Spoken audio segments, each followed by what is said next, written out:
wangu ni nani? Tangu kimta jamii.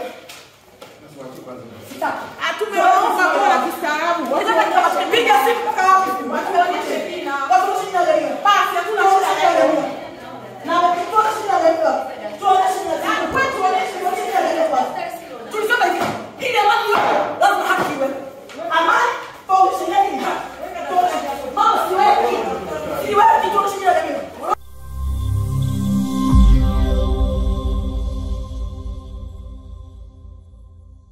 Dhumuni la kuwaita hapa leo waandishi wa habari ni kuzungumza na nyinyi mustakabali wangu au mwelekeo wangu wa kisiasa. Nimekuwa mwanachama wa Chama cha Demokrasia na Maendeleo Chadema tangu mwaka 2012 nikiwa na miaka 19 tu. Lakini mwaka 2015 nilianza harakati hizi rasmi hapa Dodoma baada ya kuwa nimetoka shule Dar. Tumeshirikiana, tumekijenga chama hiki kwa pamoja, lakini tumeitikiwa na watu ambao hatukuwahi kuwaza kama kuna siku wanaweza kutuitikia. Kwa sababu ya culture yetu, kwa sababu ya mazoea yetu wana Dodoma. Watu wa Dodoma wameishi wakizoea au wameishi wakiamini kwa Chama cha Mapinduzi ndio chama pekee yake, si ndivyo? Kwa hiyo tumepata ugumu, lakini tulifanya kazi ya ziada kuwaambia watu nini maana ya mabadiliko, kuwaambia watu kwa nini tunahitaji mabadiliko, na wapo watu walituunga mkono kwa jasho na damu. Hakuna siku Dodoma tulifanya siasa kwa kutumia fedha, kwa sababu fedha hatuna. Lakini wenzetu wamekuwa wakifanya siasa kwa kutumia fedha, nyie mnafahamu. Kwa hiyo watu wote waliotuunga mkono, walituunga mkono wakiwa na imani, wakiwa na matarajio, wakiwa na mategemeo. Kwa hiyo awali ya yote niseme asanteni. Nilitaka kufanya kwa siri kwa sababu mama yangu aliniuliza, umeniambia mengi, unapitia changamoto nyingi, lakini je, ni muhimu kufanya wazi? Ni muhimu kufanya kwenye vyombo vya habari? Nikamwambia ndio, kwa sababu sina shida wala sina nia ya kumsurprise mtu yoyote ambaye aliamini kwenye mimi, aliamini kwenye ujumbe niliokuwa nautoa kupitia mwamvuli wa Chadema na akaamua kutufuata. Ungwana ni niseme wazi. Kwa hiyo ndugu waandishi wa habari wa Tanzania, ndugu jamaa na marafiki, wanachama wa Chadema mlioungana na mimi leo hapa, dhumuni la kuitisha mkutano huu ni kusema rasmi. Kwanza najivua wadhifa wangu wa mwenyekiti wa Chama cha Demokrasia na Maendeleo Chadema mkoa wa Dodoma.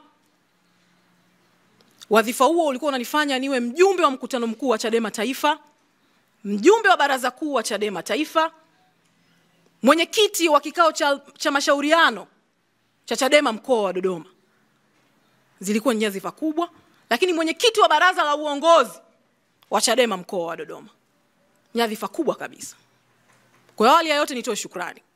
Shukrani kwa waandishi wa habari kwa kuendelea kuitikia wito wangu pamoja na tofauti za mwelekeo wangu. Lakini zaidi nimshukuru sana Mwenyezi Mungu. Hii siku ya leo inawezekana ikamark siku ngumu kabisa kwenye maisha yangu. Ikamark siku ngumu kabisa kwenye maisha yangu. Na bahati mbaya imetokea kipindi kibaya sana. Nilikuwa naweza kufanya hivi kipindi ambacho hakuna wimbi kabisa la kuhama Chadema. Au nilikuwa nisiweze kufanya hivi pamoja na yote yanayoendelea Chadema. Lakini leo ndio imekuwa siku mwafaka ya mimi kufanya hivi. Sijawahi kuwa mwanachama wa chama chochote cha siasa. Sijawahi kuamini kwenye itikadi ya chama chochote cha siasa Tanzania. Chama hiki kilikuwa ni chama changu cha kwanza, ambacho kilikuwa kinabeba matumaini yangu, matumaini ya njia ambayo naweza kupita kufikia matumaini ya watu wengine. Kuna maeneo Dodoma imefika wakati siendi kwa sababu matatizo yaliyopo ni makubwa kuliko muscles zangu za kutatua hayo matatizo. Matatizo ya ardhi Dodoma yamekuwa makubwa sana. Sana kabisa.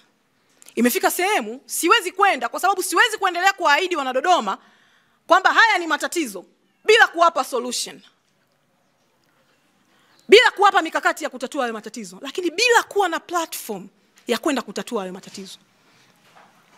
Niliacha kwenda, lakini sikuacha siasa kwa sababu ya mwamvuli huu wa Chadema. Nilijiunga na Chadema kwa sababu ya misingi ya kidemokrasia tunayoamini. Baba yangu amekuwa diwani wa halmashauri hapa. Baba yangu amekuwa kada mtiifu wa Chama cha Mapinduzi. Lakini sikuwahi kujiunga na Chama cha Mapinduzi. Hata ilipofika tunatakiwa tukosane na baba yangu, nilikubali tukosane. Mimi nilikaa miezi 8 mimi na baba yangu hatuwasiliani wala hatuonani. Kwa sababu aliniuliza nilikupeleka shule au nilikulea ili ukafanye siasa za upinzani. Siasa za kimageuzi hizo ambazo hakuna direction unayopita nayo. Nilikupeleka shule uende ukawekwe ndani. Mimi nimewekwa ndani nikiwa mdogo kabisa. Naanza tu kufanya active politics za Chadema mwaka 2021, nimekaa kituo cha polisi pale. Walikuwa wanajiuliza, mgombea ubunge hapa by that time walikuwa Benson Kigaila, anauliza wakiwa kwenye sero ya wanaume, wazazi wa huyu mtoto wanasemaje? Mama yangu alikuwa sawa kabisa, lakini baba yangu hakuwa sawa. Hakuwa tayari nifanye hivyo. Nilijiunga na Chadema kwa sababu naamini sauti yangu inaweza kusikiwa. Naamini kwenye misingi ya kidemokrasia, ikiwa ni pamoja na uhuru wa kutoa maoni. Nime-exercise hivyo vitu vyote wakati wote huo. Inapofika wakati mtu anayetoa maoni Chadema anaitwa msaliti, na tena haitwi msaliti hivi hivi tu. Anaitwa msaliti kwa kupelekwa kwa mahakama ya umma. Nyinyi mnajua mahakama ya umma ilivyo na nguvu. Nimejenga career yangu, nimejenga uaminifu wangu kwa Wanadodoma, na waliniamini pamoja na mazingira yote magumu. Mimi nilianguliwa kuwa mgombea ubunge, lakini niliporudishwa, siku chache nilizofanya kampeni zangu nikiwa sina fedha, nikiwa sina hiyo background kubwa, nikiwa binti mdogo, waliniamini, wakanipigia kura. Kura inapigwa ya kwanza, ya pili, tulikuwa na vituo 911. Vituo zaidi ya 200 vilikuwa havina mawakala, lakini vituo vilivyobaki na mawakala, kura ilihesabiwa ya kwanza mpaka ikazidi kura 15,000. Kwa sababu nilipita kuzungumza na watu, na heshimu, naamini na kuelewa kwamba kuna watu walinichagua kwa sababu wanaamini kwenye Chadema. Lakini wapo wengi walionichagua kwa sababu walinisikiliza, wakanielewa na wakachagua kuniamini. Kura zao zilikuwa ni dhamana kwangu. Kura zenu ambao baadhi yenu mpo hapa ilikuwa ni dhamana kwangu.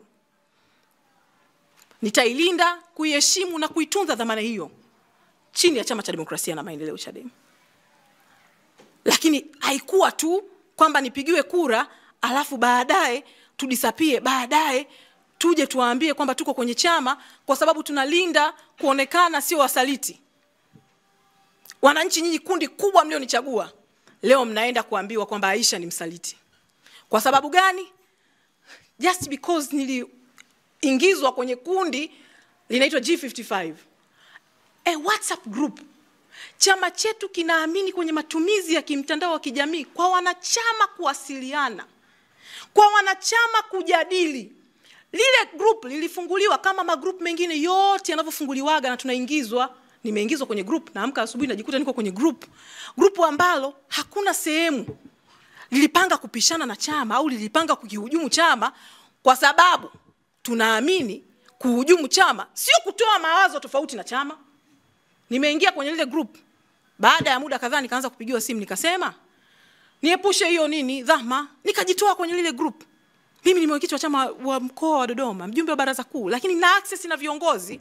Kama kuna kitu hakiko sawa na ili group linaonekana haliko sawa, nita communicate na viongozi kwa sababu naweza kuwasiliana na hao viongozi. Tumekaa kidogo, petition ikaandikwa kwa maana ya maoni.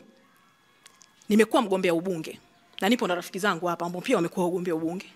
Tuna group letu la wagombea ubunge. Tuliitwa na chama kwenda kutoa maoni yetu. Kuna watu wakawa wanatoa maoni yao sasa kwenye group ya wabunge mchanganyiko, na tukawa tunapishana mawazo. Kwa hiyo group likaundwa kuambiana kwa vijembe mashambulizi tunayofuata huku. Je, twende au tusiende? Just a WhatsApp group kudiscuss kwamba twende kwenye mkutano au tusiende. Baadaye tukafikia mwafaka kwenda huku, tokwenda ni matakwa ya mtu binafsi. Kwa hiyo wanaosema wasiende, wanaosema waende, wafanye nini? Waende. Na ziko chats wazi kabisa. Wengine wakasema ambao hawatoenda watakiandikia chama maoni yao kwa sababu hatuwezi kwenda kuzomewa, tunaogopa kuzomewa. hatuwezi kwenda kuonekana tumeenda wasaliti kuvamia kikao cha watu. Kwa hiyo watu wakakubaliana wataandika maoni yao, watasubmit maoni yao kwa chama, utaratibu wa kawaida kabisa. Watu wakaandika maoni yao. Yale maoni mimi sikusaini kwa sababu mimi nilikuwa naenda. Na wengine walio saini baadaye waliamua ngoja tuende. Tukaenda kwenye kile kikao. Lakini kwenye kile kikao kuna mtu alikuwa ananyanyua mkono, anataka kutoa maoni yake, anazomewa, anaitwa G55. Lakini pia tulikubaliana maoni haya yasipelekwe kwenye mitandao ya kijamii, yasipelekwe kwenye social media, yasipelekwe kwenye hizi medias. Maoni haya yabaki kwa maoni ya ndani. Maoni yale yalivujishwa. Ili kufanya nini? Wanasema Waswahili, ukitaka kumuua mbwa mpe jina baya. Back to my point. Ili kurudi kutusitakia kwa Watanzania na wapiga kura kwamba sisi ni wasaliti. Wakavujisha yale maoni na majina. Hapo tayari movement, mfano mkoa wa Dodoma, na uhakika usiokuwa na shaka, movement ilikuwa ishaanza ya kumuita jina baya Aisha Madoga kwamba ni G55 anataka kupingana na chama. Maoni yale yamekuja kuwekwa hadharani. Hakuna jina la Aisha Madoga. Lakini kabla ya hapo WhatsApp group imescreenshotiwa. Majina ya kwanza yalikuwa ni maadmin, lakini mimi naitwa Aisha. Yule aliye screenshot hiyo, jina langu ni la kwanza, Aisha Dodoma. Yamepelekwa Twitter. Pamoja na yote, watu wote wanasemaga kwenye mitandao ya kijamii kuna watu wachache, lakini pamoja na yote, it is also a platform. A platform ambayo nimejenga na kuheshimu career yangu. Nimeanza kutukanwa. Yaani from the moment ile post imepostiwa, 10 seconds to 12 seconds baadaye, message 8 zilizokuwa zinaendelea pale, comments 8 zilizokuwa zinaendelea pale, zilikuwa ni za kumshambulia Madoga tu. Sasa huyo mtu aliyeenda kuweka pale, hakuweka kwa nia njema, kwa sababu ile si ni group la ndani, si ni group la Chadema. Watu wameamua kujitenga wazungumze ya kwao. Unayapeleka kwenye mitandao ya kijamii. Ndio hayo ninayosema, maana ni mbwa unataka kumuita jina baya ili mumuue. Tumetukanwa sana. Binafsi mimi nimetukanwa sana. Kwa sababu jina langu peke yake ndio lilikuwa pale. Lakini utu wangu, ukitoa tu utu wangu, mimi have nothing to do na hivyo vitu petty. Mchango wangu kwa hili taifa, mchango wangu kwa hiki chama umedhalilishwa sana. Kwa watu ambao kwanza ni viongozi, lakini pili wana ukaribu na viongozi. Mtu alienda kuweka hizo chats Twitter ni Liberatus Mwang'ombe. Liberatus Mwang'ombe is an official admin wa account za Tundu Lissu. Sasa mtu kama Liberatus Mwang'ombe anaenda kuweka vitu kama hivyo kwenye mitandao ya kijamii, maana yake si anawaelekeza watu kwamba silaha zinatakiwa ziende kwa watu hao, which is quite unfair. Misingi ya Chadema ni misingi ya kidemokrasia. Hata nitoe maoni ambayo hayakupendezi namna gani, ni maoni ya kidemokrasia, yanatakiwa yaheshimiwe. Wanachadema na wanasiasa waliopo ndani ya Chadema ambao wana nia ya kushinda dola, ukiingia kwenye vita hauangalii ugumu wa vita, kwa sababu ukiangalia ugumu wa vita, ukiangalia ukubwa wa adui yako, unaweza ukarudi nyuma.